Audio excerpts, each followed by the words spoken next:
Boa tarde, bem-vindos ao Teatro do Bairro Alto. É com muito gosto que hoje recebemos na Sala Manuela Porto Marco Baravalli e Emanuele Braga, do IRI, Institute of Radical Imagination, para uma conversa em inglês sobre o rendimento básico universal, proposta em que o Instituto tem vindo a trabalhar e que sistematizou durante o recente período pandémico. Na moderação estará a investigadora e artista Rita Barreira. E antes de apresentar os convidados, gostaria apenas de avisar que a conferência está a ser gravada e transmitida por streaming, ficando depois disponível nos canais do teatro. No fim, abriremos para perguntas em sala e online pelos canais habituais. Vou então ler as bios. Rita Barreira é doutoranda em Estudos Artísticos na nova FCSH com o projeto PIGS, Espaços de Exaustão como Prática Artística no Sul da Europa. A sua pesquisa foca-se nas práticas espaciais como abordagem interdisciplinar em estudos artísticos. Rita colabora com artistas e espaços de arte independentes, com associações culturais e civis. Marco Baravalli é investigador, curador e ativista e é membro de um espaço muito importante em Veneza chamado Sale Docs, que é autogerido e um dos poucos independentes. O IRI, Institute of Radical Imagination, é um grupo de curadores, artistas e ativistas que partilham o interesse na implementação de formas de vida pós-capitalistas. Por último, Emanuele Braga é artista, investigador e ativista, operando em diversos meios e contextos, trabalhando sempre na relação entre arte, economia, trabalho e novas tecnologias. Muito obrigada a todos. Muito obrigada.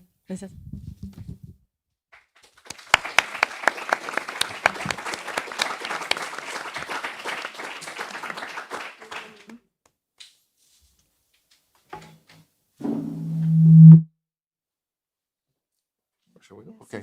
Please. So thank you very much, Anna, for the invitation, and thank you very much, Rita, for sharing the table with us today. And thank you to all of you for being here in this beautiful summer afternoon. Are you okay? Yes? Fine? Okay. Thank you very much for being here. So I am Marco. I will simply say like a couple of things about the Institute of Radical Imagination, which is our collective, before giving the word to Emanuele. So the way we thought to proceed is that Emanuele will talk a bit about the book, Art for UBI, the manifesto and the campaign. And I will give you an example of how we turned, or how the book and the campaign got its evolution into a performance, and specifically in a performance that we had in Venice a few weeks ago on the topic of cultural labor. So the Institute of Radical Imagination is I would call it a collective or a network of curators, artists, activists, and scholars that somehow are active, I would say, at the intersection of art and commons. We are kind of a heterogeneous group, but there is this sort of interest or political and aesthetic interest into the phenomenon of the commons that somehow is our common line, is the common trait that unites us.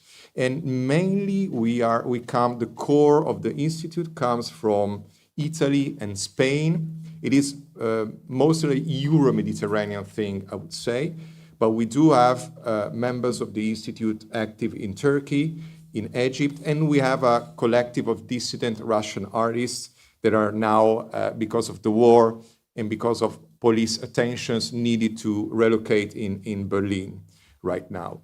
And we were born a few years ago, and I would say that a topical moment for us was during the pandemic, when the lockdown hit many countries across Europe, and we sort of paradoxically somehow came together with an online program called School of Mutations, which was addressing different topics related to the pandemics. One of the topics was Art for UBI. So this is the genesis of Art for UBI iteration within the School of Mutation and Institute of Radical Imagination, but it is much more. We do have different projects. For example, in the past, we organized quite a big, for our small dimension, art program in Madrid in April 2022, in parallel with the journey of the Zapatistas to Europe. So all the different activities were somehow inspired by the activity of the Zapatistas, and of course Art for UBI, and many other activities that you can find on our website here, which is instituteofradicalimagination.org. So without further ado, I give the word to Emanuele, and maybe we can begin to get into Art for UBI. And of course, the last part will be for chatting with you for a question or for the discussion. So thank you. Yeah, hi to all. Can you hear me? Maybe I have to. So we have to come back to 2020, as Marco was mentioning, under the first wave of the pandemic. And so you have to imagine this online environment, because everyone was under lockdowns. And we decided in our assembly in Institute of Radical Imagination, we have a regular assembly every week or 2 weeks. And we decided to start this project connecting different collectives and artists in Europe in the beginning, working on the issue of universal basic income or social justice in general, and self-organization and mutual aid structures within artist community.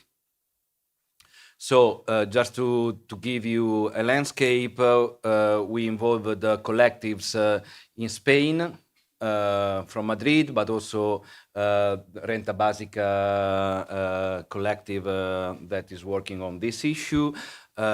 We had Belgium in Brussels, State of Art that is working on labor conditions, but also this community, for example, that was developing this common wallet, commoning all the incomes of the artist members, really every income, and withdrawing money from a unique bank account in order to do a solidarity structure in between them. And then Art for UBI, UBI Lab in UK, that is another platform of artists claiming for basic income. Also in Ireland, there is quite a progressive experimentation for UBI on the public level. And then in Germany, we were more connected in Berlin with a local artist and non-artist network called the Circle Project, that is using an altcoin, an alternative currency, issued as a basic income to the whole community, in order to connect with mutual aid, freelancers, farmers, independent distributors, and so on, with a garden and an offline assembly in the center of Berlin, discussing how to help each other, and so on, and so on, and so on. During these meetings online, in a certain point came in also the continent, the American continent, because from San Francisco, from Canada also is very active in promoting this UBI, Universal Basic Income logic. So just to give you, like, and many others, but just to give you a landscape of the actors. And after a while, we decided to write down a sort of manifesto. Because in this discussion, we started to point what does it mean and what we envision behind this necessity to redistribute money beyond work.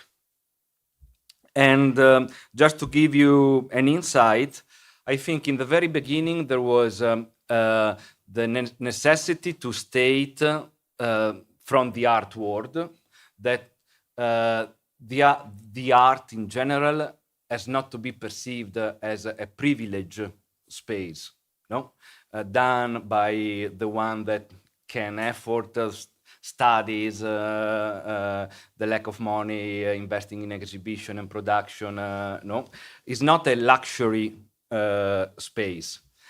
And because of this, and also because, I state very straight, because creativity and this laboratory shaped on the figure of the artist, especially in the last 30 years, has been the laboratory to dismantle the labor market in general. So we have been quite like a sort of paradigm or prototype in order to shape a new way to frame the labor market. This means, for example, to be freelancer, to be entrepreneur of oneself, to be available 24 hours, to work a lot and to be paid for a small portion of time compared to what you invest. And so on. I could list till tomorrow points, but just to understand that this field of the artist has been a sort of laboratory in order to dismantle the entire labor market, because also the other categories started to be framed in this logic. And so that's why for us in this discussion was important that from the artist point of view, this is the moment not to reclaim, for example, more social security category help for our category in itself, but is the moment, politically speaking, to ask for social security for all the society, because we have been the caviar or no guinea pigs. Okay, and so in the first article of the manifesto, we decided to start stating this: the artist, the art sector. This is the moment in which is claiming for a revolution for the whole society because of the consequences of such a change in the dismantling of the labor market and the lack of distribution of wealth through wages. Okay. Second, I'm going very long. Second, another reference quite important in this discussion was the capability to say no. The capability to say no. And this for sure was a consciousness coming from transfeminist tradition, also inside our discussion and composition, but was also very important, for example, for David Graeber, writings and positioning on how this structure of shitty jobs are blackmailing us. No, what shrank has been the space to and the capability to say no, to refuse, to get out from this vicious circle. Also from a transfeminist perspective, was very central this issue of care. Care as not only as an exit strategy or an alternative model, but also as a battleground, because what capitalism and neoliberal structure are doing now is mainly to extract value from the reproduction labor.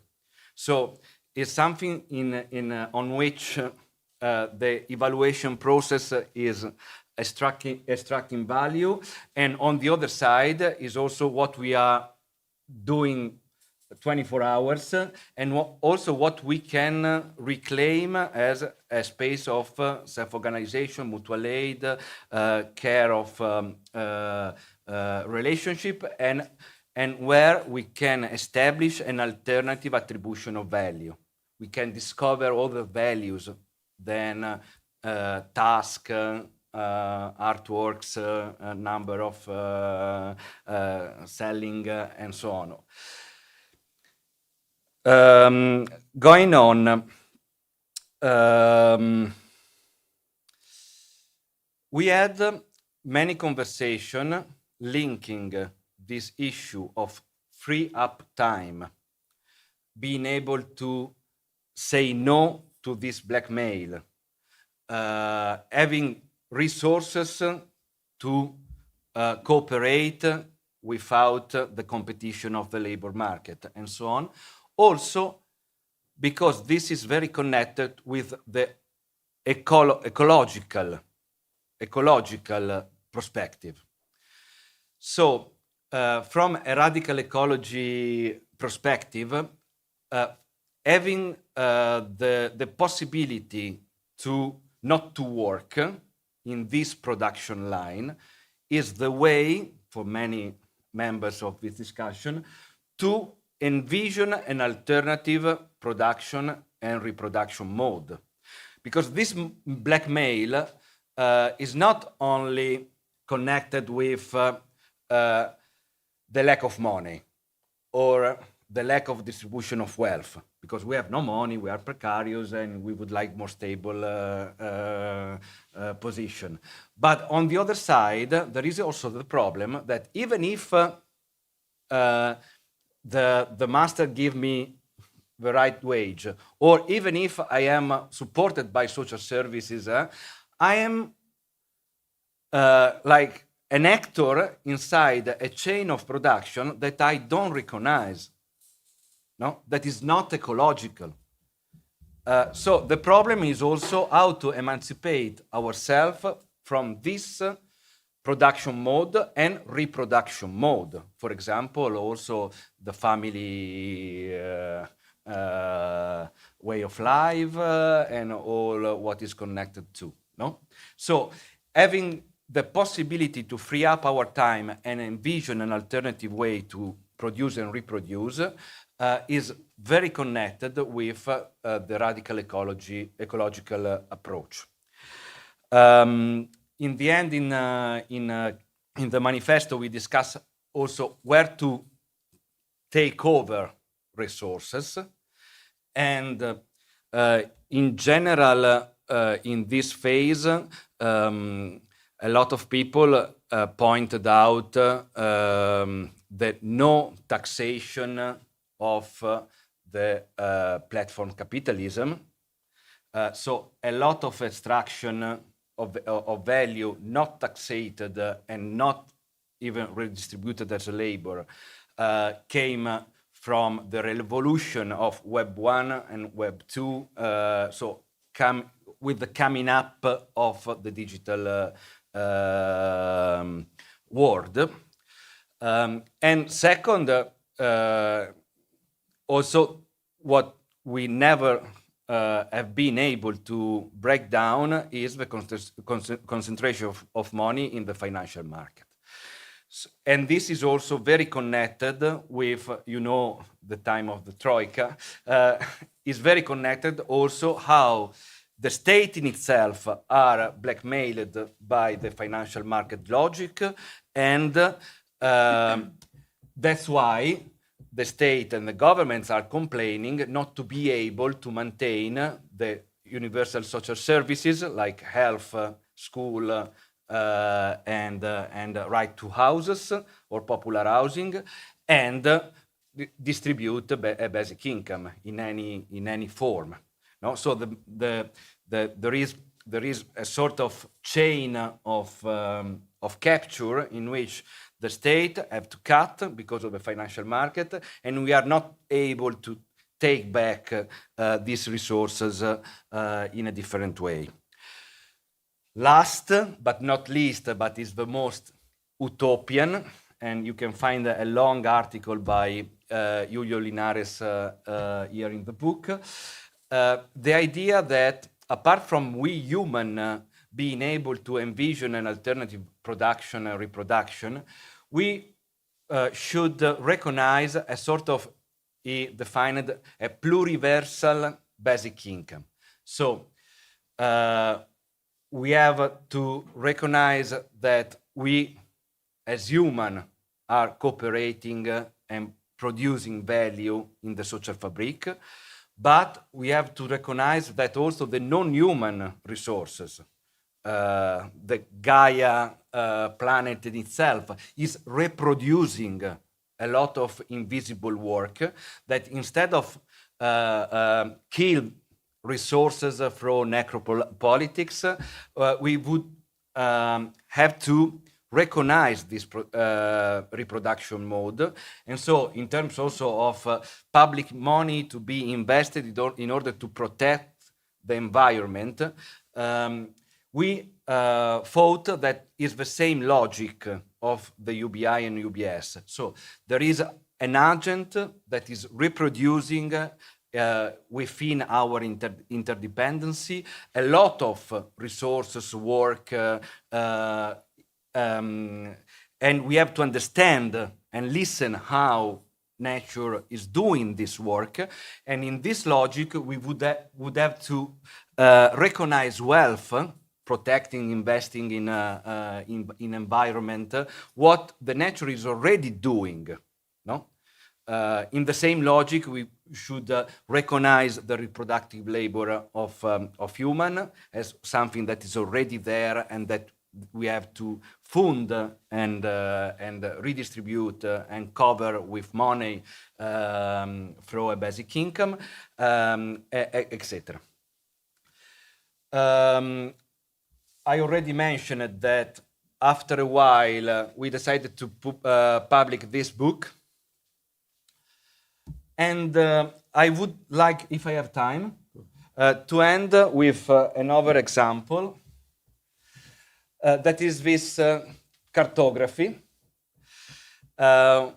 We tried in a certain point to visualize all this concept in a sort of map, trying to speak also another language in order to generate an alternative cosmology.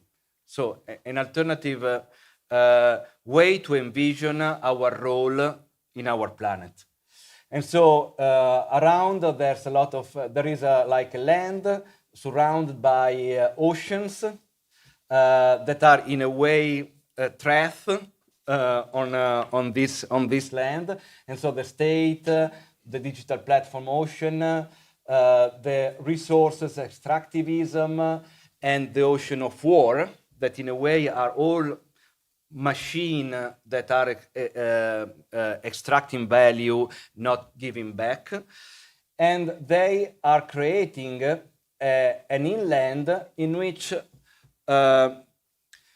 we discovered in all this discussion that there is quite a division in between a canyon, super hot, of new slaves, because in a lot of discussion, for example, the working poor right now in Europe has a totally different condition of rights, racialization, wages, and so on, than, for example, the priories of precarity that in a way are more or less the people probably that are in this room, okay?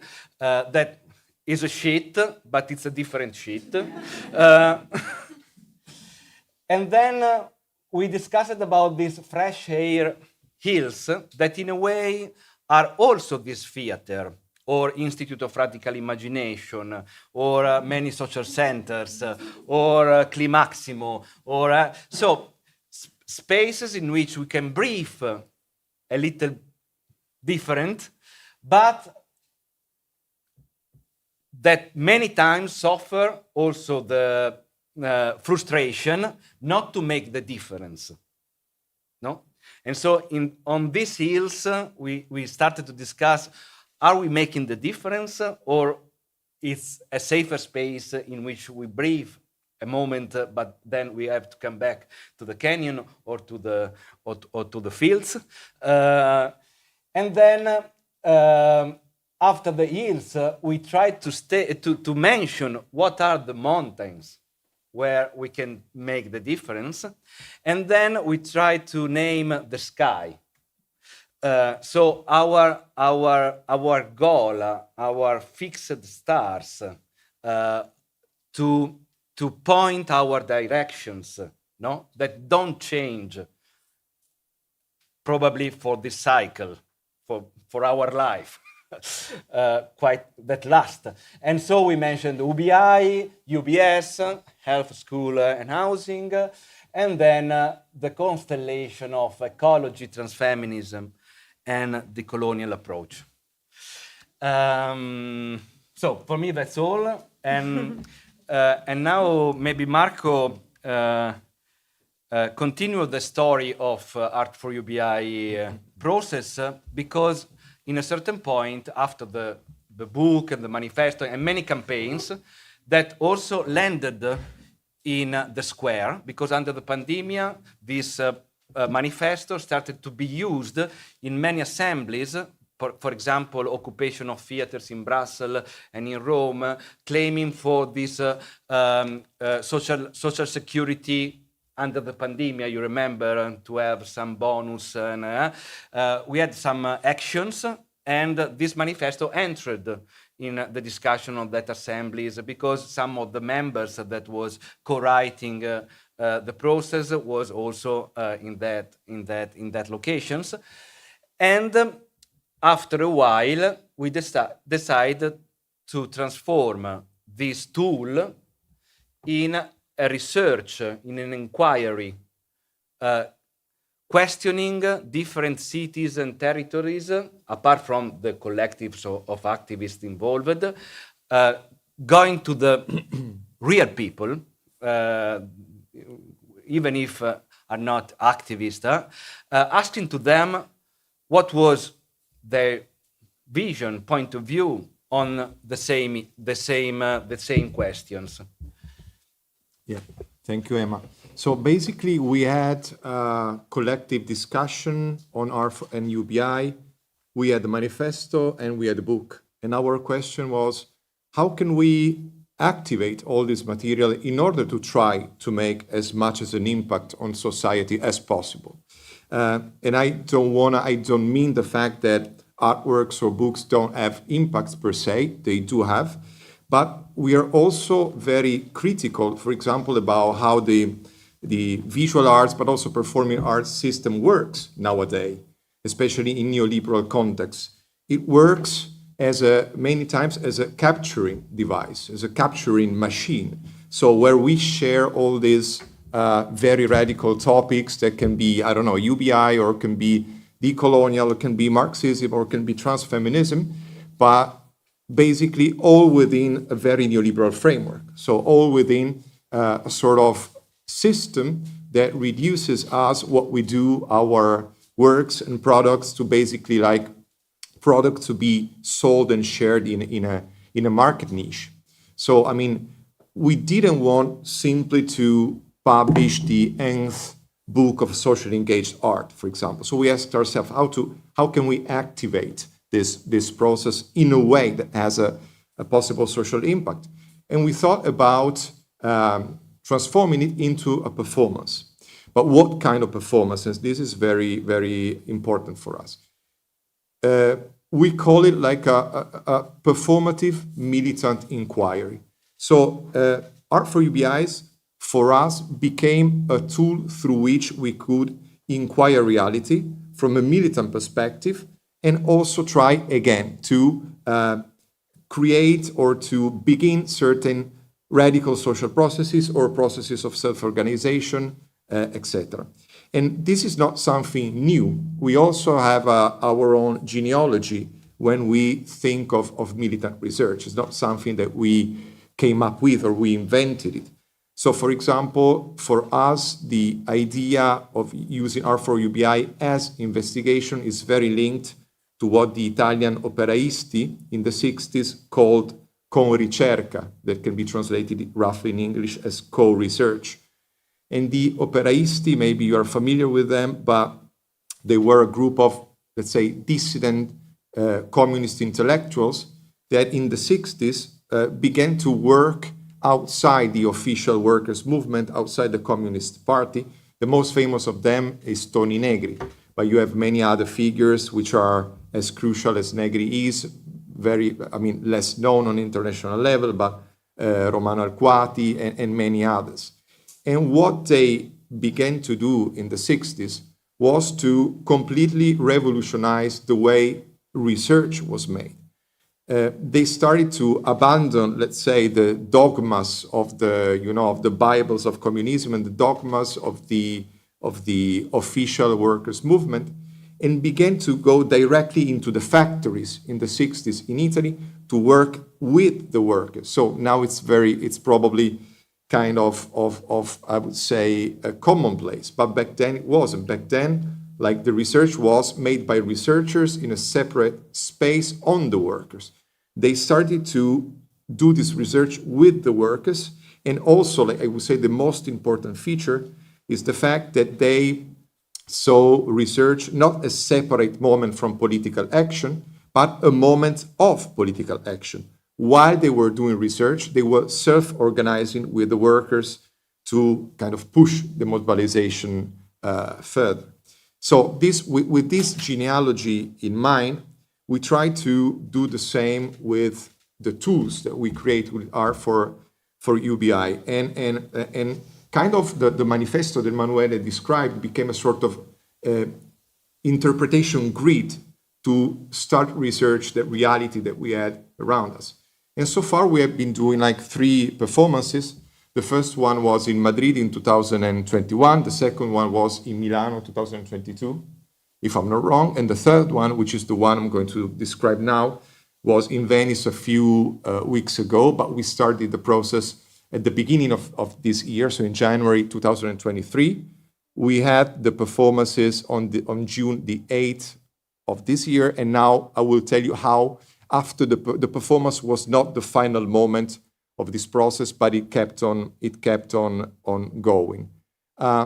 The topic of the research, we were asked by the German pavilion of the Architecture Biennale to give them a sort of curatorial proposal, and since I'm also part of another collective which is based in Venice, I live in Venice, which is called Sale Docs, which is an activist self-managed space of art workers, which was founded in 2007 through the occupation of a space which is owned by the city.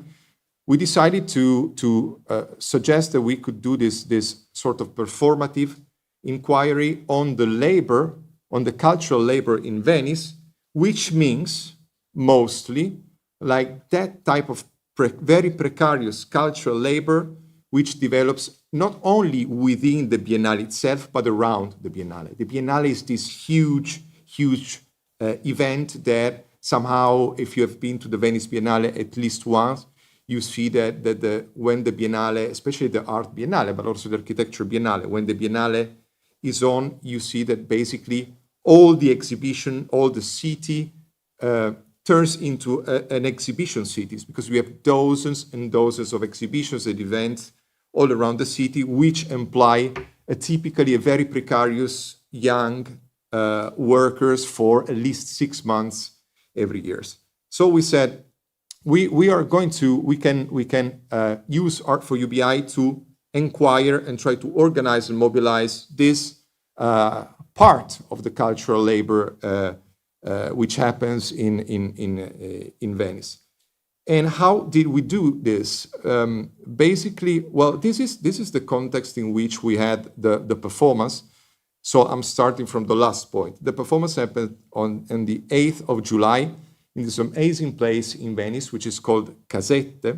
And Casette is a housing project at Giudecca, which is an island of the historical city of Venice, where an activist group which squats houses is very active. It's called ASC, Assemblea Sociale Casa, so Social Assembly for Housing. And this is an amazing place that you wouldn't really know it exists if you don't know it does, because you see Venice as this already hyper-gentrified place, but it's not. You have many very interesting spaces which resist the logic of tourist extraction. And somehow the German Pavilion organized this sort of popular festival together with the people of the neighborhood, together with the squatters. And this was the context in which we had our performative assembly. Because in the end, the performance of Art for UBI, which we titled Biennale Scene, was a copyleft Emanuele, and was his thought.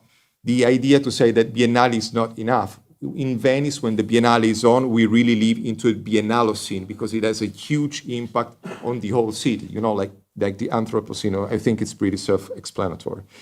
But anyway, and this was you see the context was beautiful. You had like a group of German architects called Construct Lab, which made all these banners, worked to refurbish the public spaces of the public housing project together with the residents, and this is where we had the assembly. But the way we did the performance was that basically we interviewed 11 art workers from Venice. We tried to pick as different people as possible. So, of course, every dramaturgy, every narrative needs a bad guy. So we started from the bad guy. We interviewed an entrepreneur of events and real estate in Venice, because Venice has lots or has a number of firms, of associations, of agencies that basically work as intermediary between those institutions, typically rich foreign foundations, museum, huge private galleries that want to come to Venice to have their exhibitions during the Biennale, and the real estate owners of the city, and they make lots of money mediating these two parts and producing and organizing this type of events. Of course, always cutting a lot on the cost of labor. So, for not even like a palazzo on the Grand Canal, but for a normal space that someone wants to rent for 6 months in Venice, you could easily spend, 200,000, 300,000 euros, and the people, usually young, educated, mainly I would say women working inside these spaces, get, less than 5 euros per hour for their work, so that there is this proportion. The real problem in Venice art economy is that it's a very rich economy, financially speaking, but there is no trickle-down effect. Those who make the real money are real estate owners of all kinds, from huge real estate owners to, those families that simply rent their, storage space, which is at the ground floor, to these agencies that work as intermediary for this exhibition. So we had this guy up to the migrant Moldovan woman that works as a janitor in the museums, going through the whole spectrum of precariousness for people working at bookshops inside the Biennale, inside museums, which are projects, which are jobs that are externalized, or cultural mediators, typically guides, technicians, and so on and so forth. So we gathered these 11 interviews, and out of these 11 interviews, we wrote a dramaturgy, and this dramaturgy was basically performed by a group of people during the performance, and some of them, those who who were not afraid of retaliations from their employer, were the actual people that we interviewed. So some of them were actors, were performers. Some of them were the actual people that gave us the interviews. And also, we wanted to anticipate the performance, especially in the city, especially in Venice, because we wanted, like people to, especially cultural workers, to recognize themselves in the operation that we were undertaking. And we decided to go for a kind of a strange poster campaign in Venice.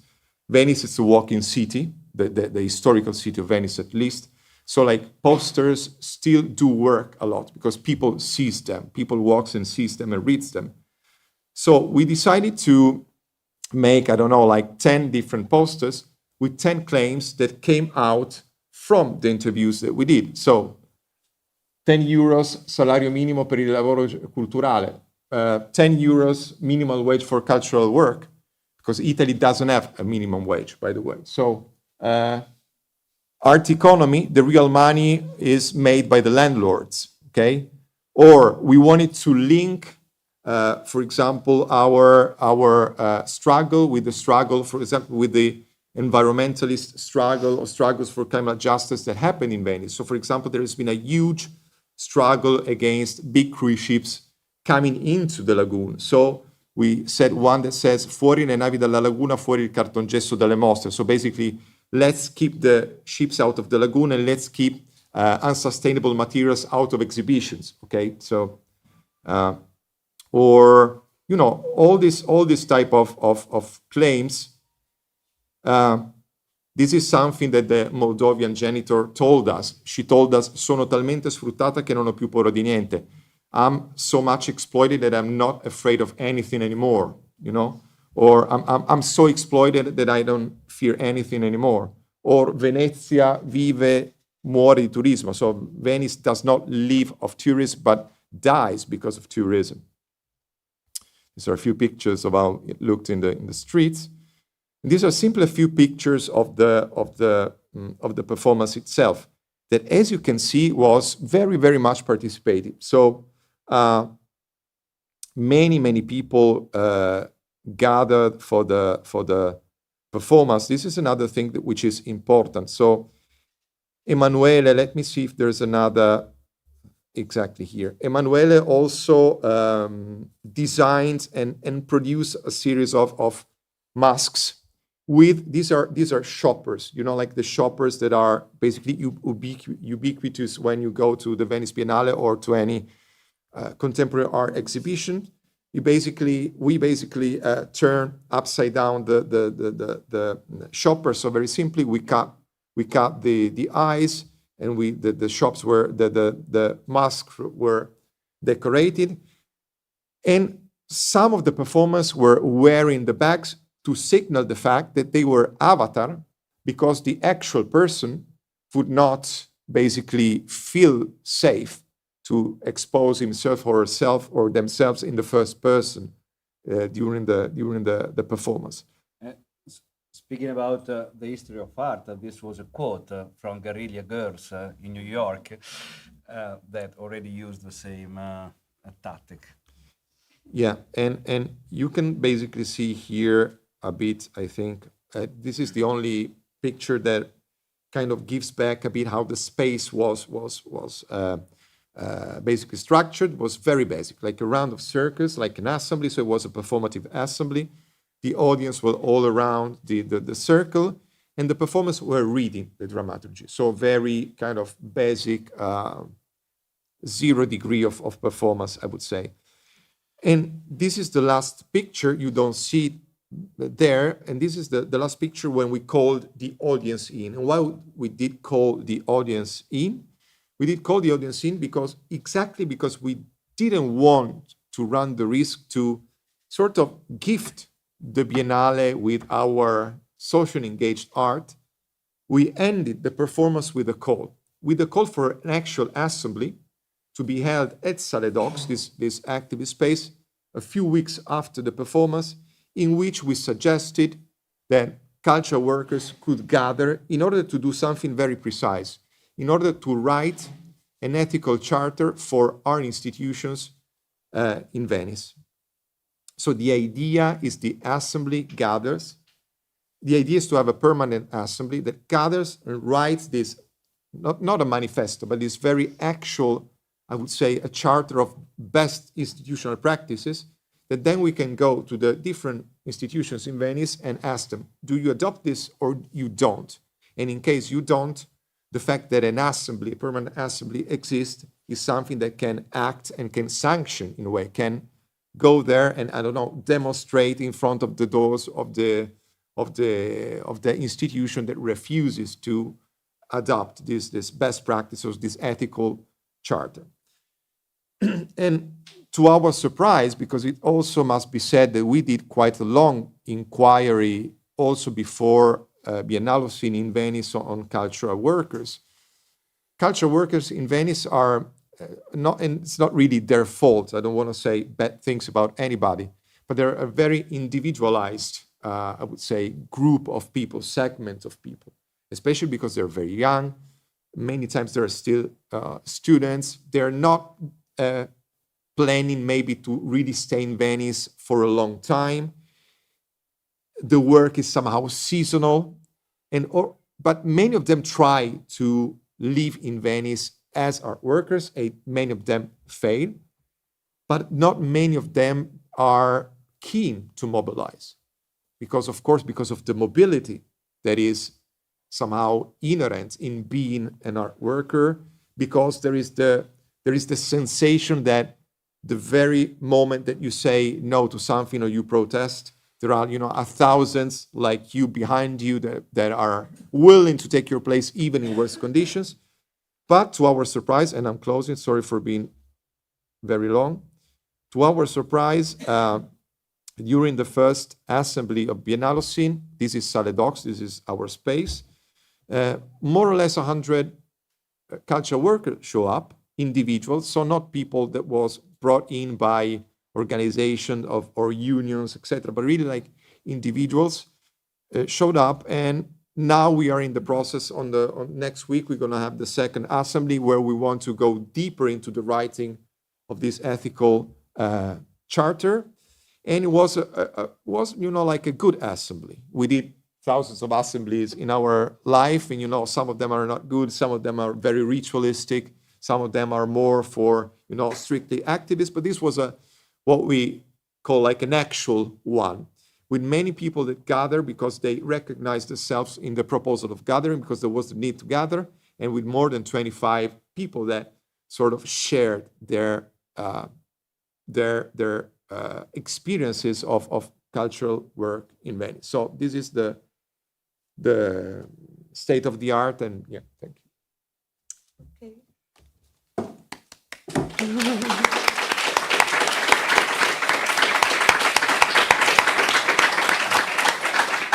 Okay. Thank you so much, Emanuele and Marco.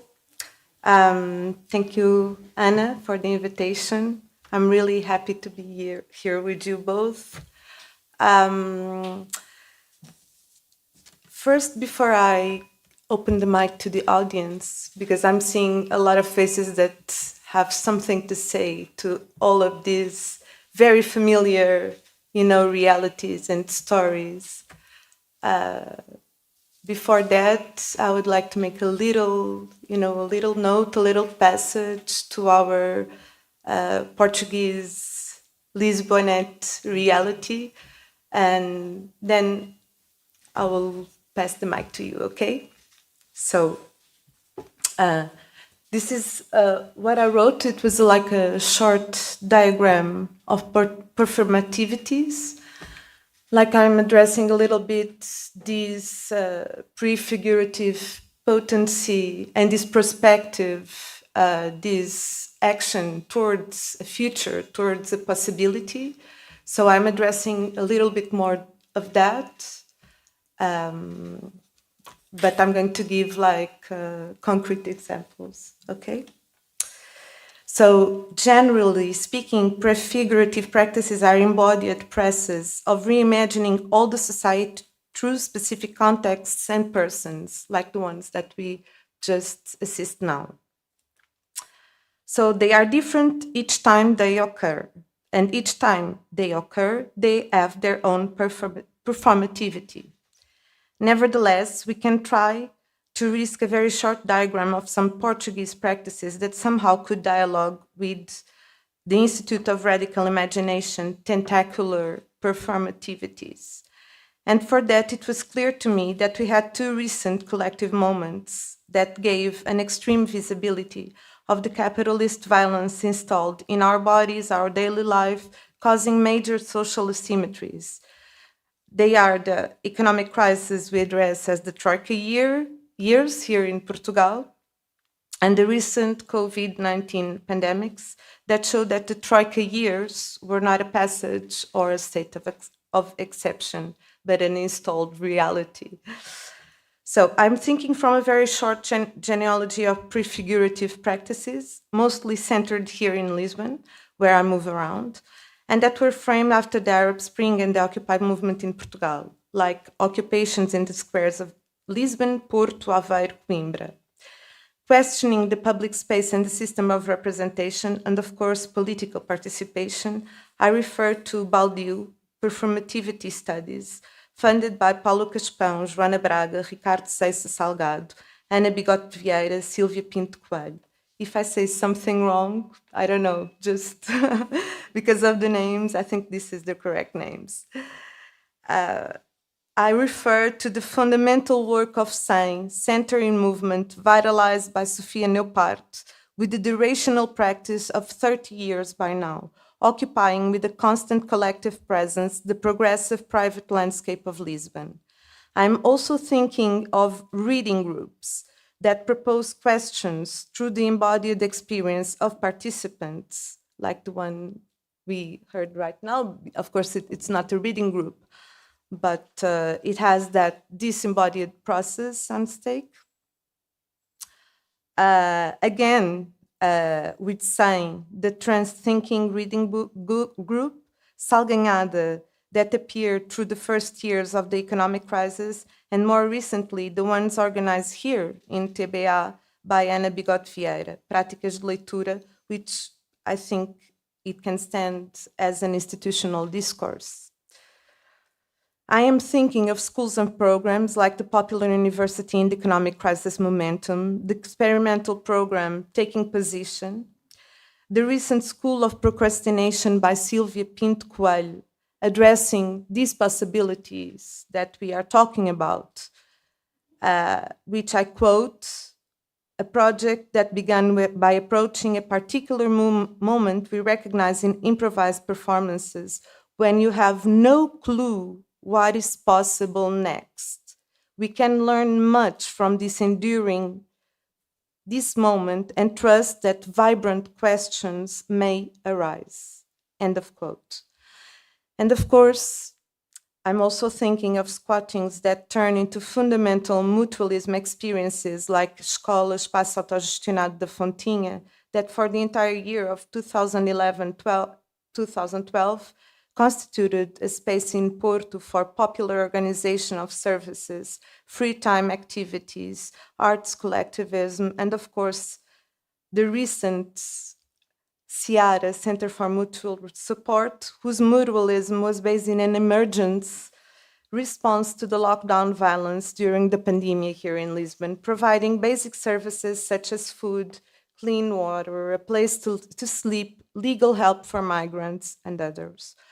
I also want to point out the associations Sirigaita, RDA, Zona Franca in Lisbon that aim to be a basis for mutualism, solidarity, and social movements, which are not artistic spaces per se, but in which the art practices constitute a major role in their strategies of communication, organization, and mobilization. And to wrap it up, these few examples between the Troika and the pandemic years, I point out cultural workers, collectives that struggle for their labor rights while intertwined artistic practices with a situationist drive like Manifesto pela Cultura and the recent Ação Cooperativista, which was constituted during the pandemics to fight for an income for artists and cultural workers, of course, without work and income due to the pandemics. So My first question is going to sound a little bit naive, but I think it's going to create like a context for all these practices that we are talking about. Right now, I just overview so many different practices and no objects, exhibitions, fairs, biennales, galleries, which are terms connected with the art market as we mainly know it. It seems we are talking about another thing than art. To start a debate, I would ask Marco and Emanuele if they envision themselves as artists and the Institute of Radical Imagination as an artistic practice. An heavy break. I mean, it's a very big issue, also personally, because my background is in philosophy. And then I did the Performing Arts Academy. And then I worked for 10 years in experimental theater and choreography. And around 2009, I quit because I was bored. To become an astronaut, of course. No, because I was sincerely bored by like this self-referential environment to produce the show, stage it, and then tour, and then having a lot of people coming from the academy in order to understand if it was possible to come in the very important company and so on.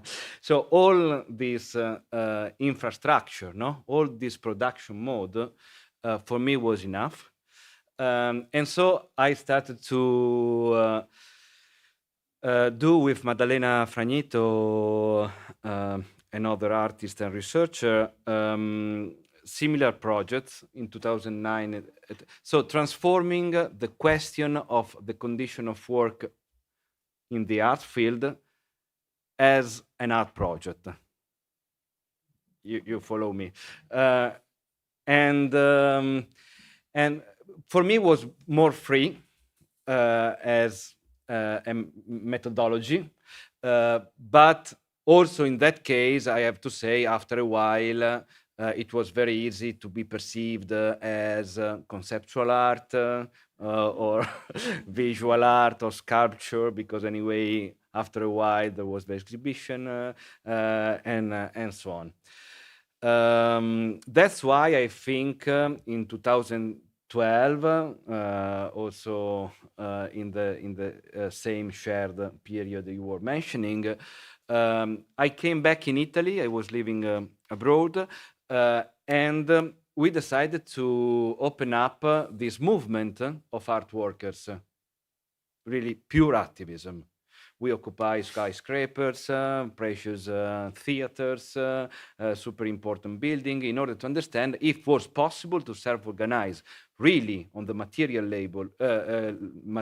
level, not like in a way staying in between in this hybrid symbolic discourse referring to material issues and so on. So I had really did like a big dive in direct action and self-organization. Also, we moved resources in terms of thousands of participants, giving a lot of time, a lot of personal resources. And so in that moment, also this mutual aid was real, because we were able also to do, for example, we did in Macau, in Milano, a monthly distribution of basic income to all the activists in euro. Basic income in euro. And so we were really like in terms of energy and potency and joy for some years within this perception that we were able to change the way to produce, using visual art, our capability and intelligence to produce language, but for fight,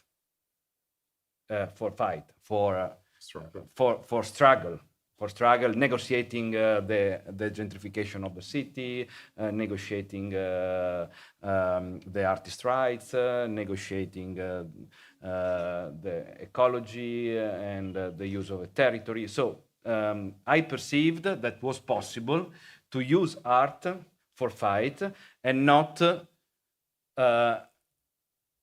aestheticizing or turning in art the struggles, as you can see almost in every exhibition right now, globally, not in Lisbon. And so I would like to end up with this image because it's very complex. It's not so simple. And Bernard Stiegler, that is a philosopher, has reclaimed this image of the flying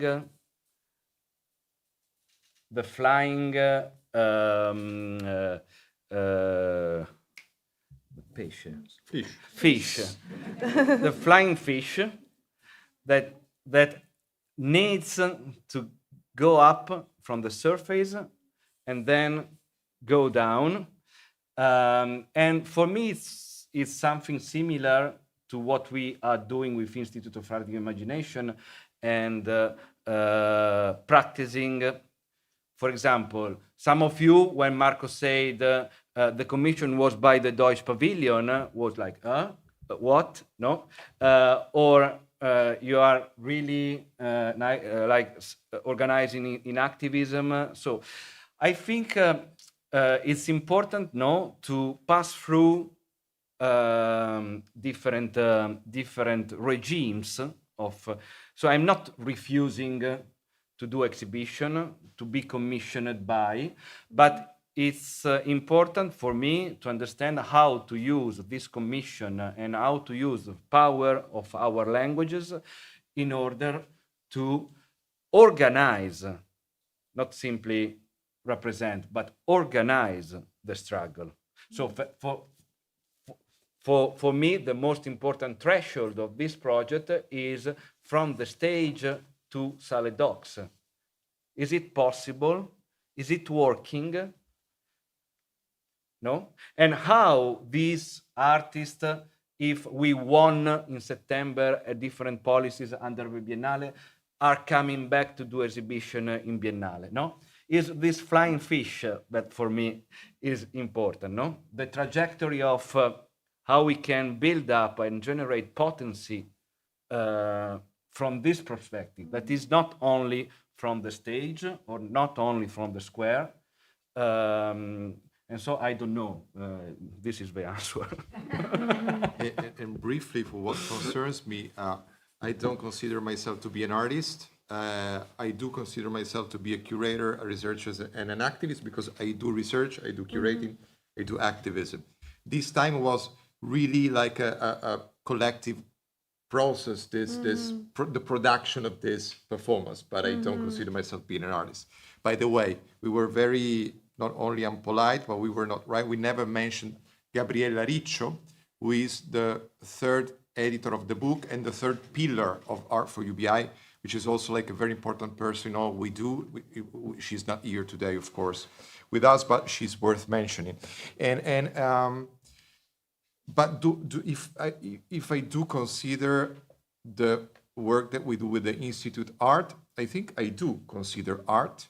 I do consider it art because I think, exactly like Emanuele said, that we also need to occupy institutional spaces. Because I'm telling you from the perspective of someone who in 2007, together with others, occupied an art space that nobody cared about for 10 years. So for 10 years, I worked totally outside the art world or the world of universities. I did other jobs, but together with my comrades, with the group, we were able to keep this thing going until we built our own network. And this network, these relationships were so strong that someone had to see ourselves. But at the same time, I'm saying this again from the perspective of someone who has been an outsider for a very, very long time. And is probably also an outsider to a certain degree, even now. But I think that even if you think, especially if you're in a city like Venice, even if you think of being outside because you're occupying your own place, you're not really outside. Because this mechanism of cultural event is so pervasive, again, that somehow the role that you risk to do, if you don't take in your hands the narration of yourself, and if you don't take into your hands the narration of yourself into the center of their stage, they're gonna tell your story for you somehow.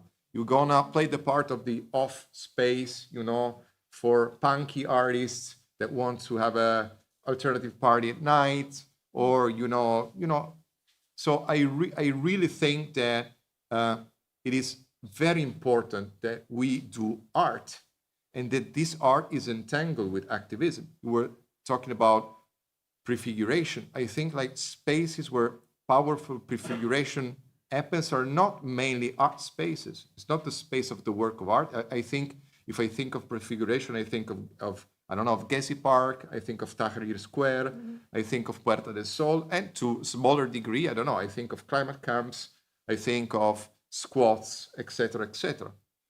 But I also think that when you have these moments like this one, when, we are, especially if I think of Italy, but this is also could work in general for Europe, we are going through a very difficult moments, with far-right politicians that are getting the power all over. In Italy, we do have basically a neo-fascist government right now, which is beginning to occupy museums. So this year, the Biennale is going to have a new president. So it is very likely that this new president will be a very conservative character, etc., etc. It is important that we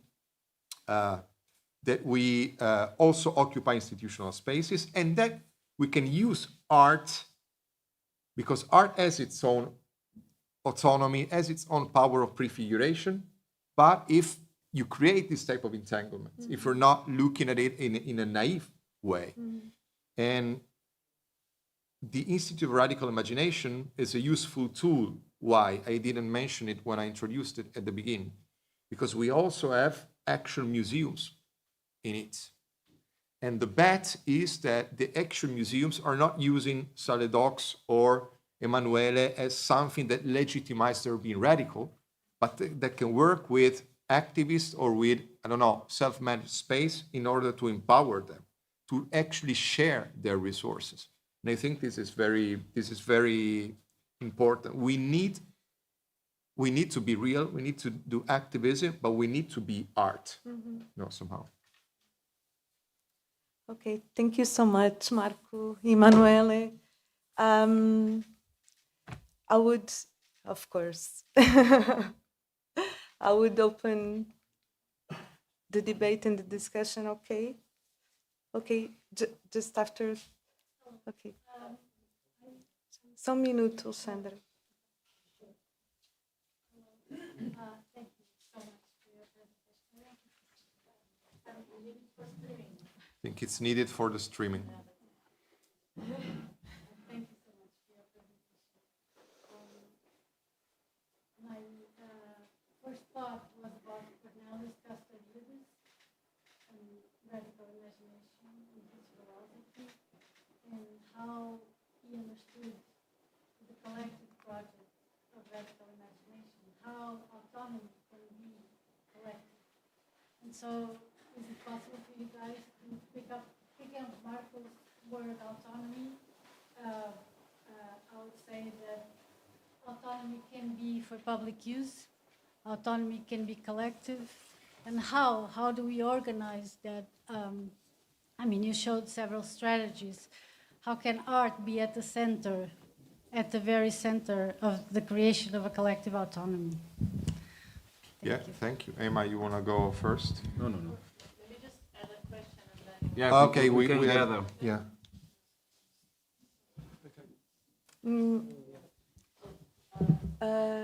Ana, esta senhora tinha também uma There is pergunta. another one here. Sim, sim, sim.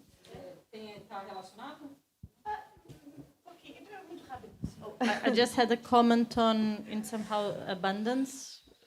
So not, rather than complaining that we don't have or about scarcity, rather than be complaining all the time. And I think this, in somehow, this deals with the idea of the commons and abundance of resources. So this, I would like you to talk about this abundance versus scarcity. And I would also like to talk about the transnational scale of your work. Because it's local and very situated, but at the same time, there is this huge network, international network, which I think is very important.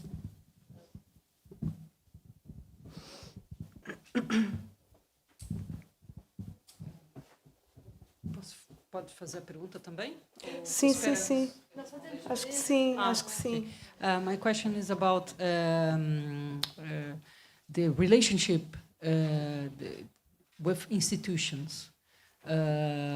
So I remember Chantal Mouffe saying that, proclaiming that she advocates for a relationship with institutions instead of giving up the institutions. So you spoke about Marco spoke about the letter of principles. How are you thinking to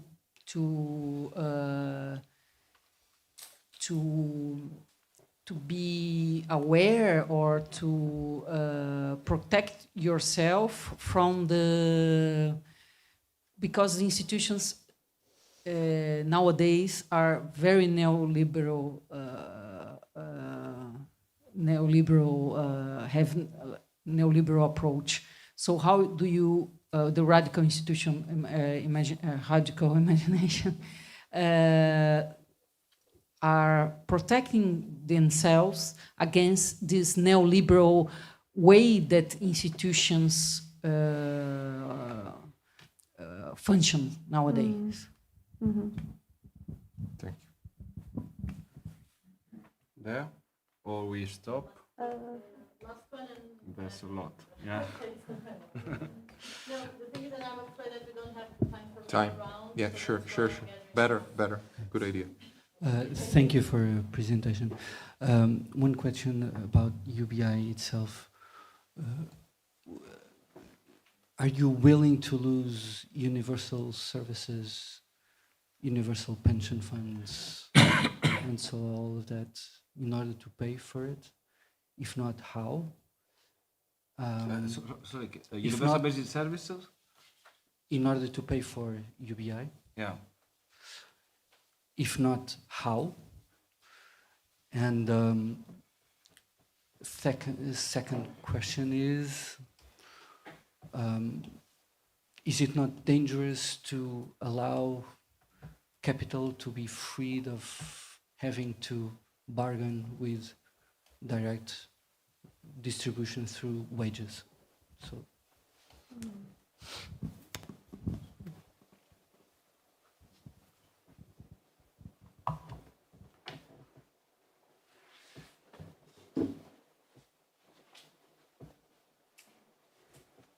Ryan.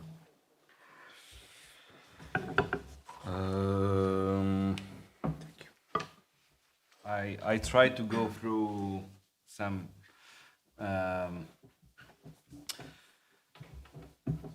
stimulus.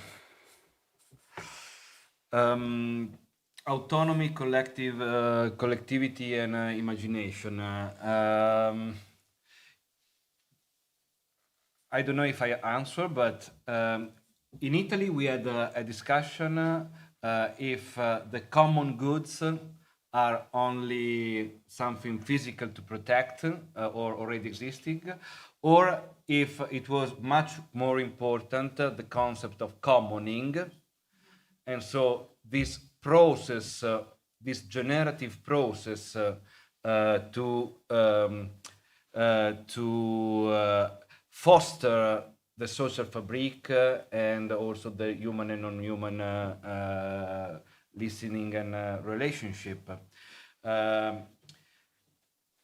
Why I answer like that? Because we and I discovered that in this process of commoning, the problem was not only to protect ourselves from mutual aid and having more time to stay together and enjoy a different life, but was also the capability to dismantle our perception and to discover something valuable that before was invisible.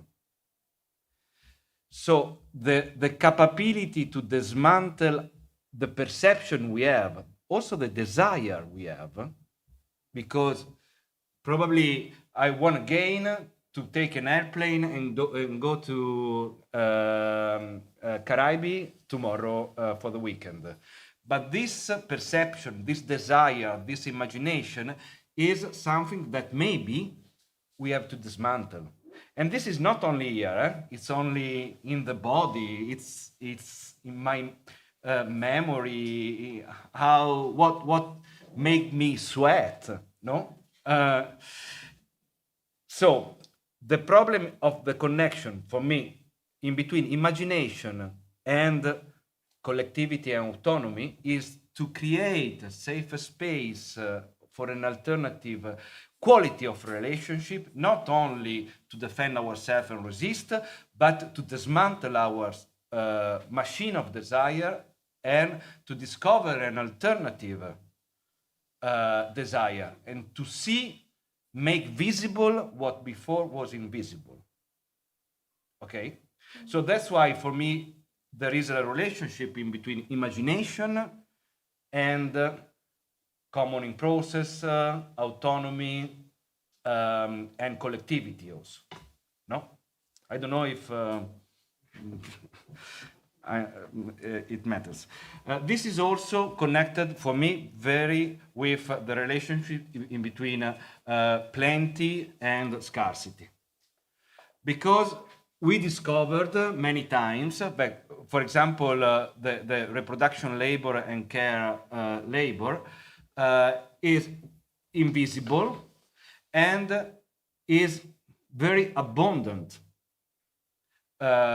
Only my building, I have a child, there is a hidden net of other parents that take over my kid when I can't or I come back for a little bit of food that is not there and we don't want to buy.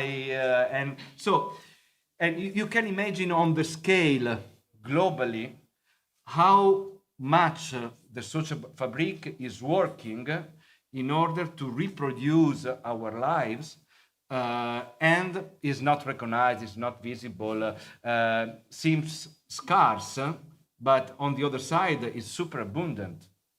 And so again, it's a matter of vision, no? Of perception. Are we perceiving, are we investing in this kind of structure, or we are considering this nothing because my only aim is a fucking Lamborghini? No, it's also a way to perceive and to trash. What are you trashing hiddenly? No, also in your heart, in your mind, and so on. Maybe I stop. No, go with the UBS. UBS, it's your the difficult one. It's yours. I mean, I come from an economic readings in which the turning when the financial market took over the real economy, the distribution of wealth through wages crashed, and in a way, there's no way back.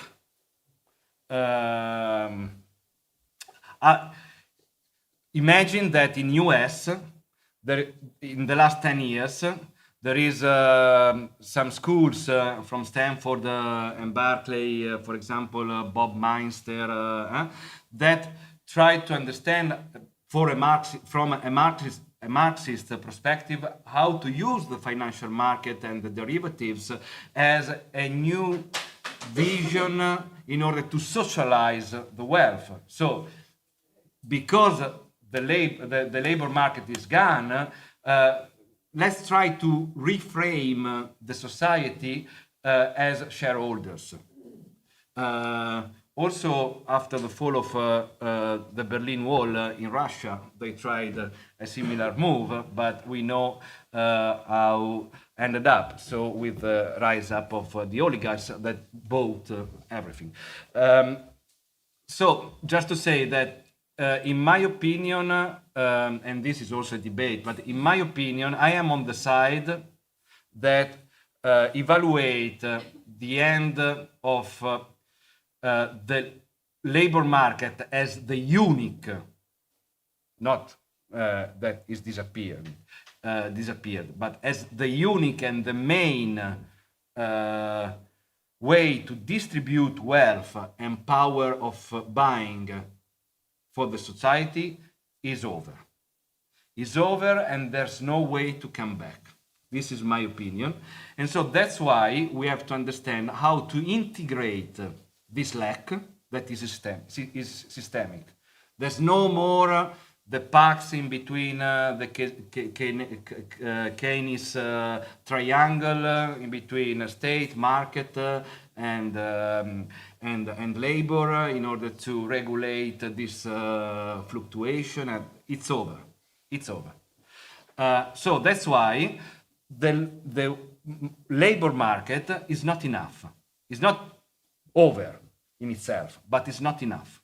That's why I think, and this is a question of also by a lot of governance, government, because at the problem of civil war, for this reason, you see in what happened in France this spring. I mean, for this reason, we are close to be in a civil war, because the labor market is no more able to distribute wealth through the society. And so that's why I think we have two options, or to promote a distribution of money, liquidity through basic income, and enforce the welfare system, so UBS. Otherwise, I think we can face, and probably it's a scenario, a sort of biofascism enclosure with a big social expulsion and hopefully social revolt. Yes, what we state very clearly in the book is that UBI goes together with UBS, with Universal Basic Services, because it's not UBI, it's not welfare, it's not an income that you get because you don't work. It is an income that pays the work that you do, that it's invisibilized. This is the point. It's not a welfare measure. It's something else. It's an actual income for actual work, and mainly we're talking about work in the field of what was in classical Marxist term called the reproduction, care work, intellectual work, creative work, artwork, and so on and so forth. Then, of course, I have no answer to your question. I don't know, honestly, how it could be implemented on a larger scale. But also to be honest, I have no answer to your questions. I mean, there are different theories. One is the one that Emma just told, but there are interesting pilots. So, for example, in Ireland, in 2022, there was a pilot of UBI for artists and art workers.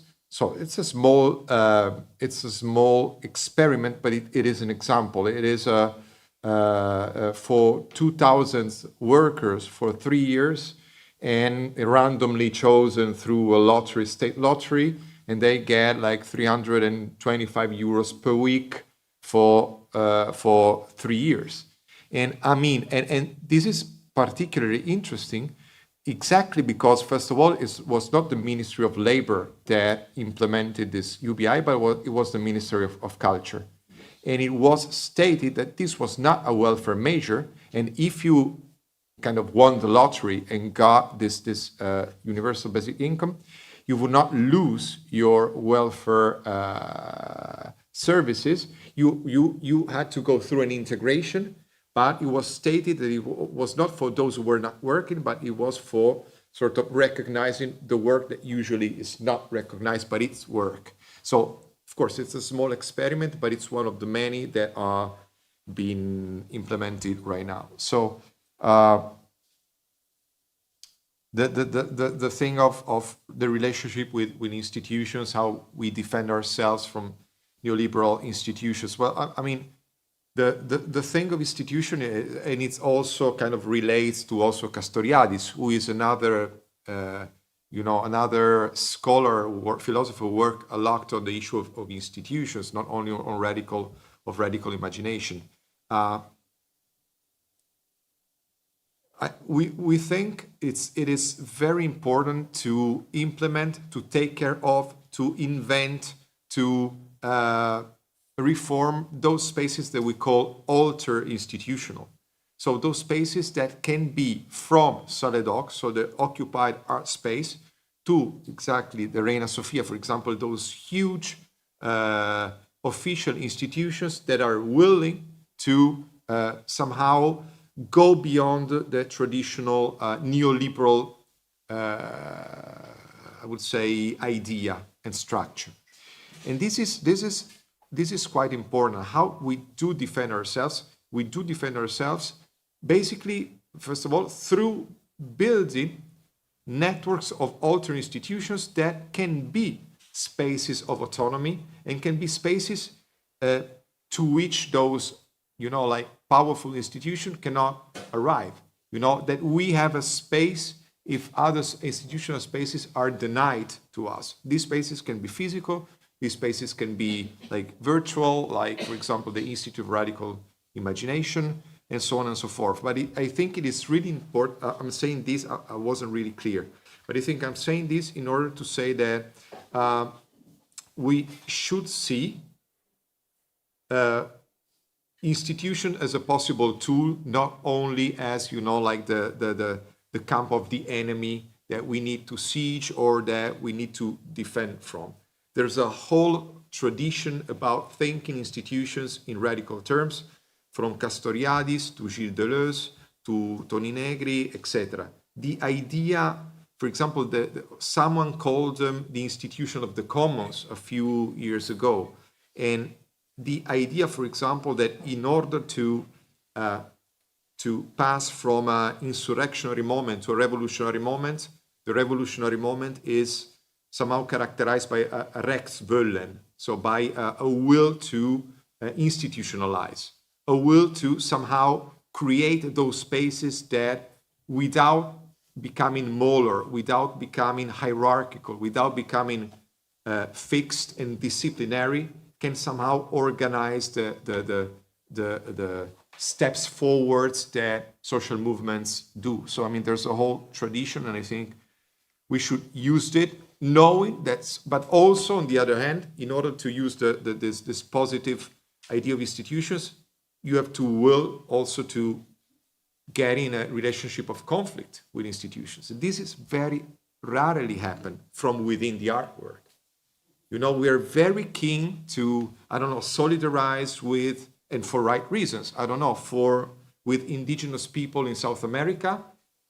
But if this somehow threatens our participation in exhibition, we are less willing to criticize the museum because of employing precarious workers. So you have to also to be to rediscover somehow enmity, to rediscover this idea that art can be a dialectical tool, not only a tool to create safe spaces, because sometimes these safe spaces we create are already within a very somehow rigid neoliberal framework. The international dimension, I think it's crucial. It's crucial, but it's very, very often somehow summoned, but very rarely it gives continuity to projects. We're also very used to do, I don't know, seminars here and there or meetings here and there. But then what are the tools, again, that keeps us working together? So, for example, when you were reading the very interesting and inspiring list of realities in Lisbon, what I thought is we might somehow create a link with the Institute of Radical Imaginations, I don't know, with the two of you or with institutions, because one of the things, the Institute of Radical Imagination is not perfect at all, but one of the things in which it succeeded in giving a continuity of relationship with very different people, institutions, spaces, which is a resource. And it's very difficult to achieve it, how we do this international work. Last but not least, autonomy and imagination. I don't know if I can translate it properly by heart, but there's a passage by the aforementioned Toni Negri that says, imagination is a collective fact because it is a linguistic gesture. It is the gesture of throwing a net on the time to come in order to organize it and build it with power. So the idea that, again, imagination is not, like the monopoly of the individual male artist genius, but that imagination, because it's a linguistic gesture, is something that is kind of structurally collective.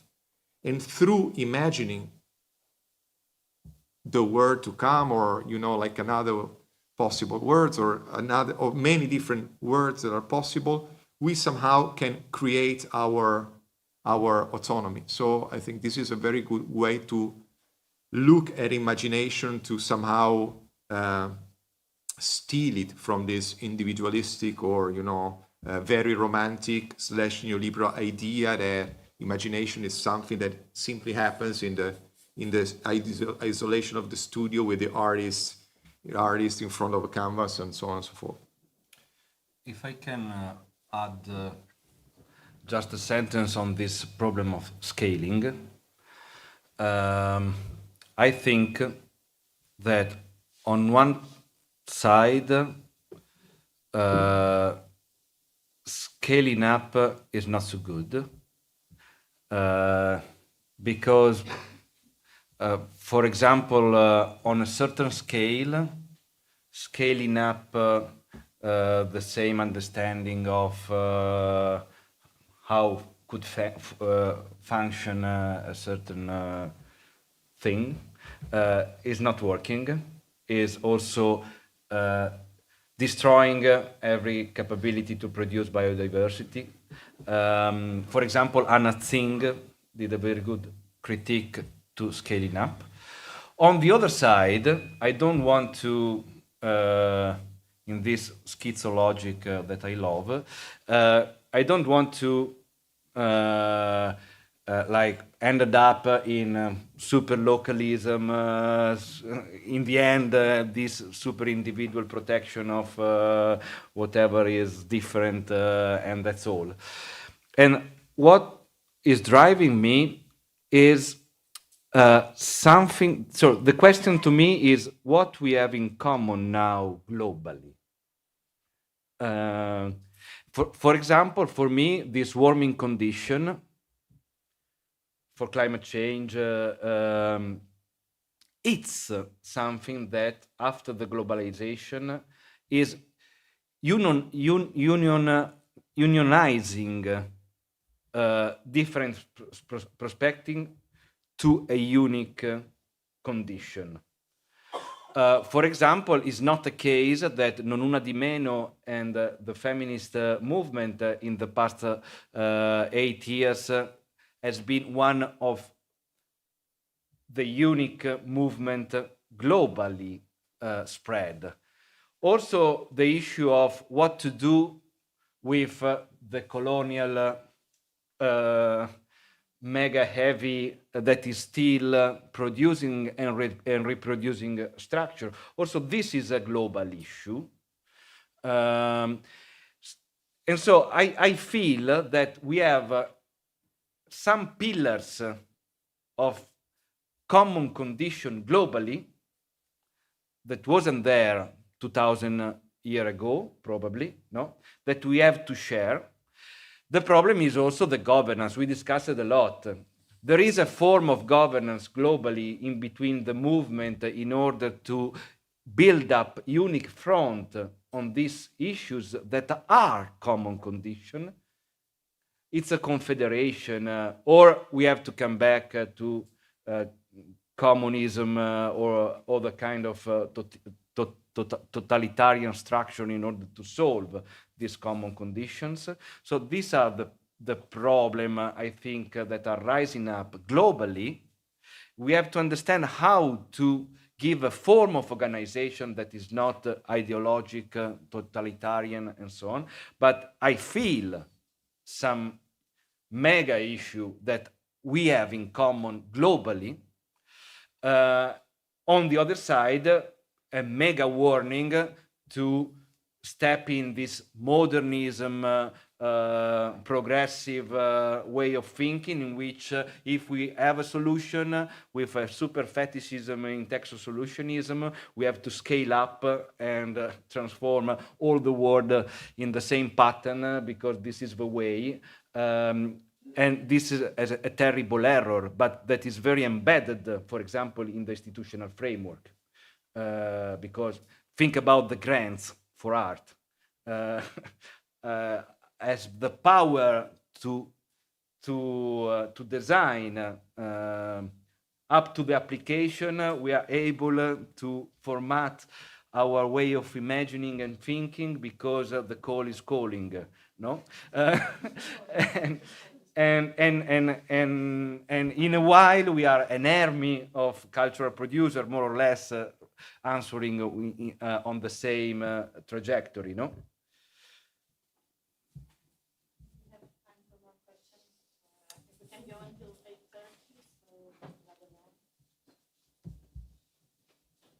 No one? Okay. I'm thinking about the Art Workers Coalition in New York, and how in the 1970s they were able to produce activist work, but at the same time, most of them also had their modernist practice of the museum. So things were not very symbiotic in that sense yet at the time. The struggles were, kind of divided between what is activism, what is art in the museum setting. Thinking about Hans Haacke, for example, and all the conceptual work and the modernist work was fantastic, but their struggles towards social justice were not integrated into their practice. You know what I mean? Yeah. But the manifestos were there, and they stayed with us, and we keep reading them. And Hans Haacke is well and alive and still thinking through it with other people. And so I was thinking, do you see more of a symbiotic relationship nowadays, the potential for more of a symbiotic relationship that can, when you talk about social movements, for example, and the relationship of art with social movement in an integration that can be more powerful? Especially in terms of the ecology and issues related to the ecology. No, I must. Sorry, go ahead. Yes. Hi. Sorry. Thank you for the presentation. I have a question related with ecology and environmentalism, let's say. When I saw the image that you showed, the map of the imagination, I read it other way. I saw it as the water was flowing from decolonial and transfeminism and then irrigating the movements, but maybe that's an extractivist perspective from me.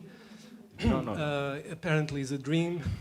Yeah. But anyway, a lot of the conversation ended up, for me, very similar to discussions on the Anthropocene or the Wasteocene or anyway, environmentalism. And I would like to ask you, how do you see on one hand, you using tools from environmentalism on the struggle, on the commoning, in terms of practical terms of organization, and how do you see the struggle for the income as part of the environmental struggle?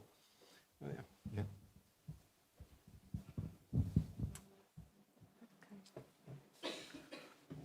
Hi. I'm very interested in the aspect in relation specifically to the pandemic, but also in general to gentrification and the Occupy movement, and the idea of how it becomes so difficult to have access to a physical space, especially in cities. So maybe since you are working in the both realms and let's say with the collective more on a digital basis, if I understood correctly, but then in Venice, for example, really using also the physical space that you have access to create the assemblies and to really provide, in a way, this physical space that we need if we want to think about connecting in different ways. So, yeah, I think my question is really about the physicality, about how can we manage to secure such spaces, even if institutions become even less available, let's say, or more conflictual partners, let's say. So, yeah, just in general about the physical space. Yeah, yeah.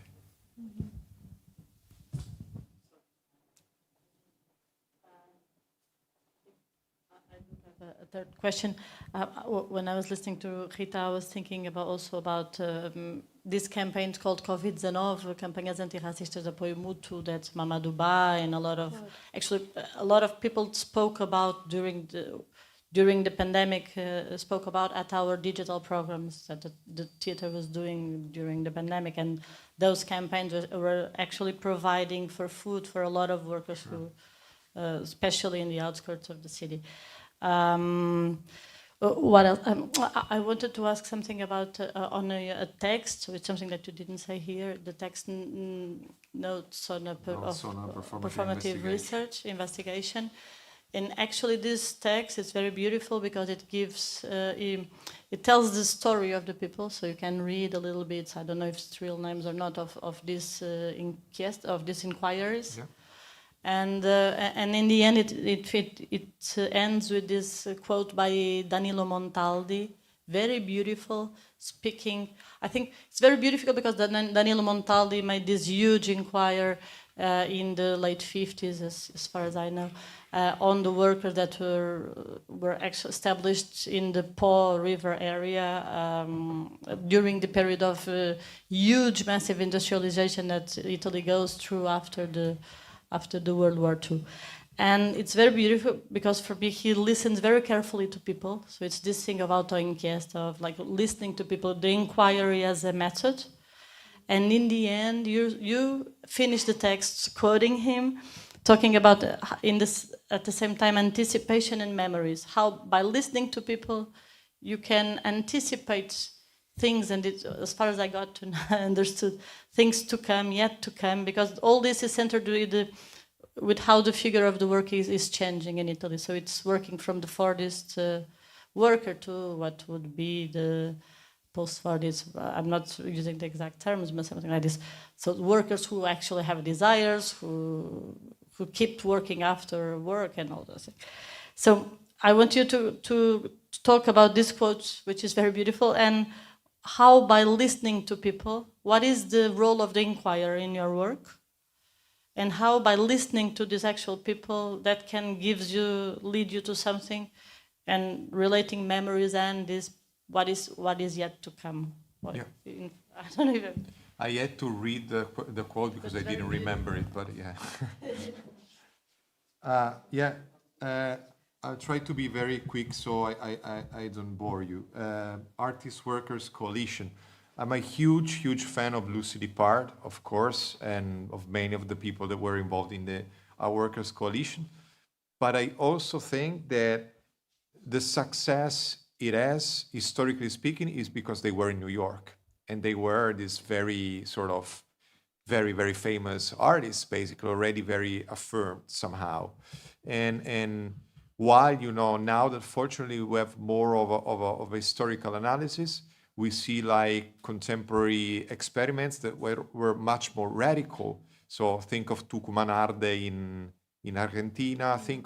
I could give you many examples of Italian radical art history and performing art history in the 60s and the 70s, in which this relationship between also like the experimentation of art and the transformation of art in relation to social movement is much more present than in the history of Art Workers Coalition, in which most of them they're at their own studio practice, and they didn't want to change it, but because this was very artist centered, and it was New York. So, but I mean, they were part of the movement. If you read the introduction by Lucy Lippard to her famous book 6 Years, her sort of archival Bible on conceptual art, she reads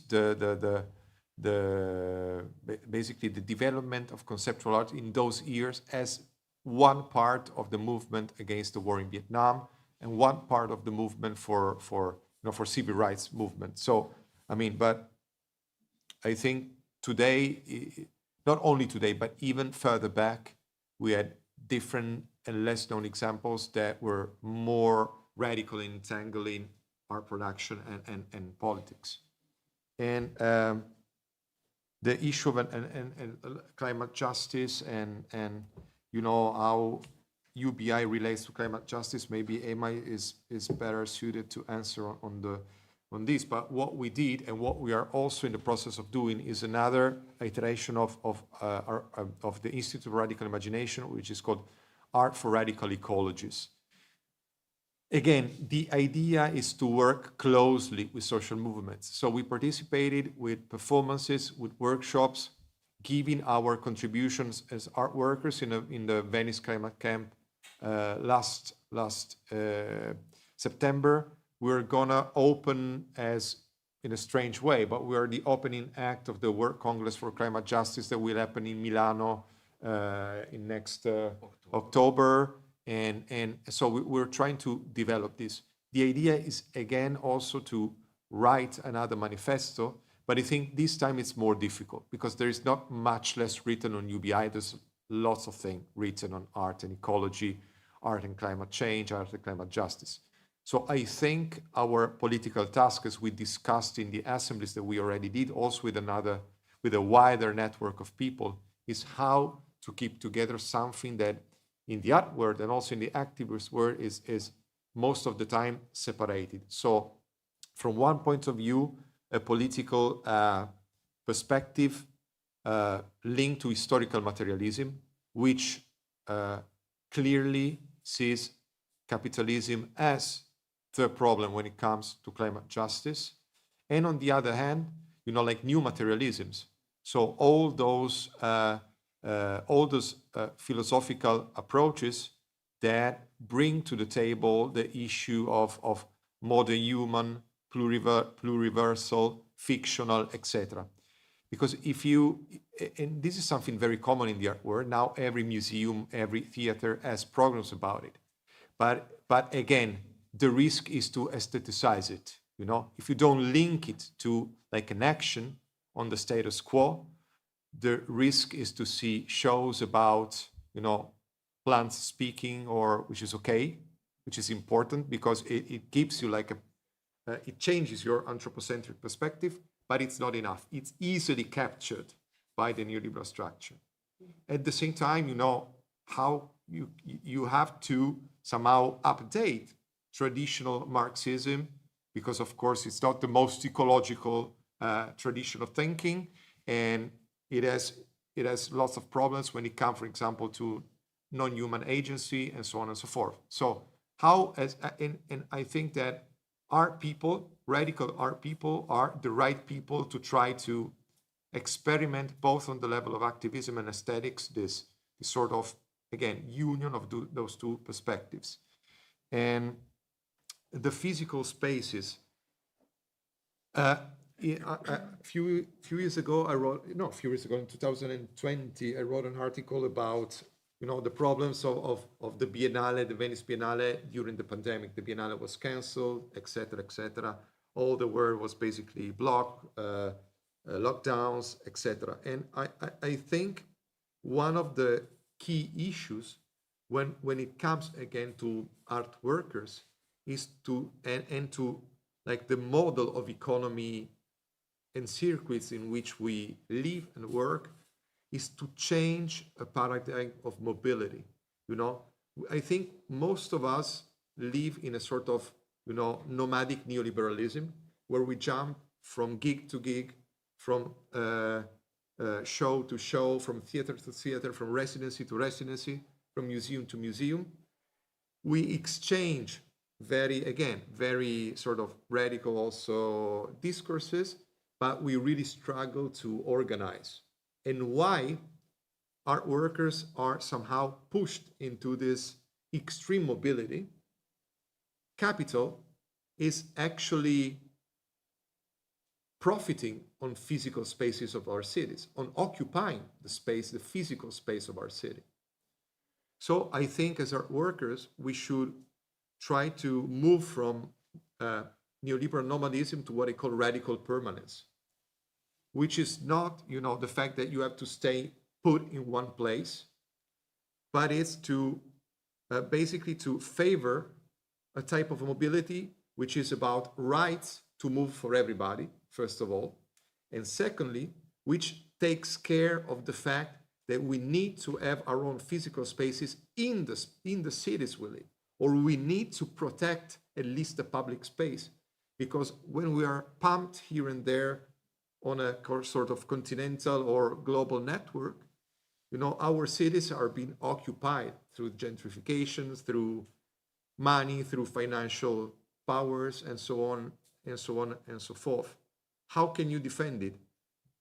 How can you build your own physical spaces? I think it is, I don't know. I mean, I don't want to sound discouraging, and I think everybody should try to occupy spaces and places or to, rent their own spaces, but through power relationships.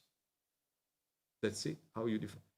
We were able to occupy Sale Docks in 2007, and somehow, incredibly, we're still there after 16 years because we're not alone. It's not simply our collective of 10 people, but it's like an organized network of social spaces in the city, and the city council knows that if they want to evict us, they're not like just, having to do with the 10 of us, but with a whole bunch of people, network of spaces, which are going to make them pay a political price for it.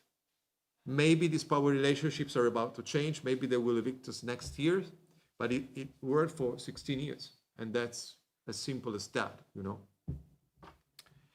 Can I add a last sentence? Especially to this question. I think that I perceive myself in a very chaotic and turbulence environment. But I am very sensible to some sync, listening to what is happening. For example, in Italy, this steel factory in Taranto has been the space for protest by the workers that for the first time refused the blackmail in between work and health because it was very polluted. For example, in Standing Rocks in US, for the first time, the trade unions of caregivers started to claim aside the indigenous protecting against the pipeline, linking environment, labor, and health.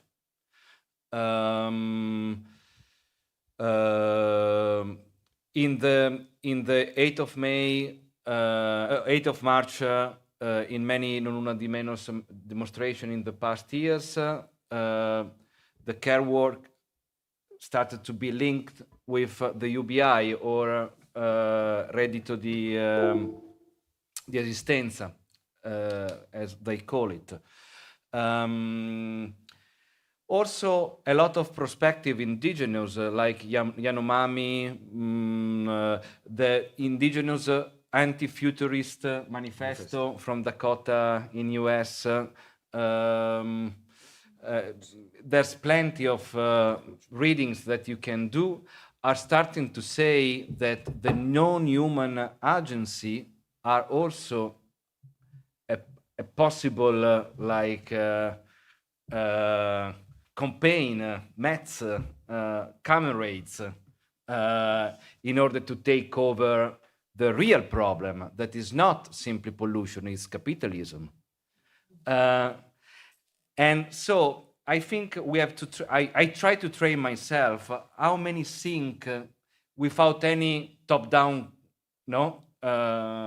coordination are happening. Also in France, one of the slogans was, for us, the end of the month is the end of the planet.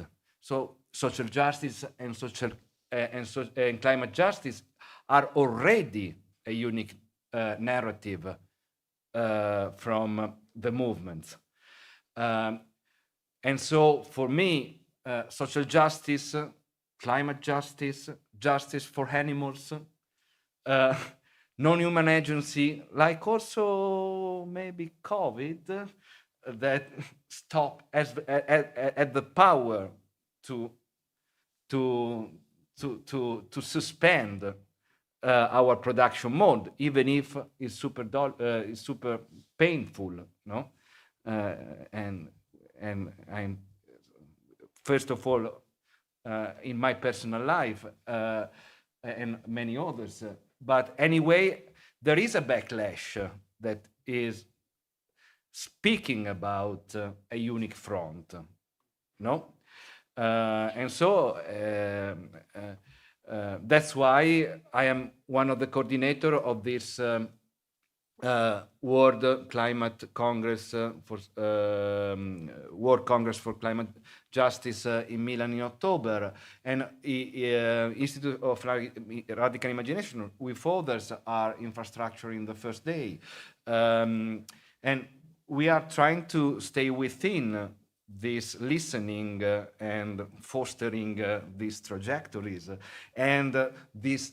Today, I had the lunch with one of the members of Climaximo that you have the lucky to be to operate here, and they are super good in my opinion. So we have the power to infrastructure this coordination, even if maybe we don't have the same.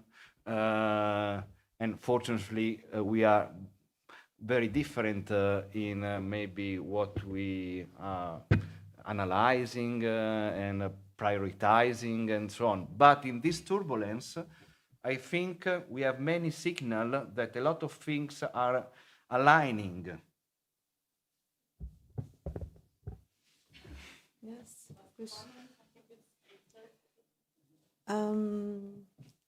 Yes, we don't have time for more.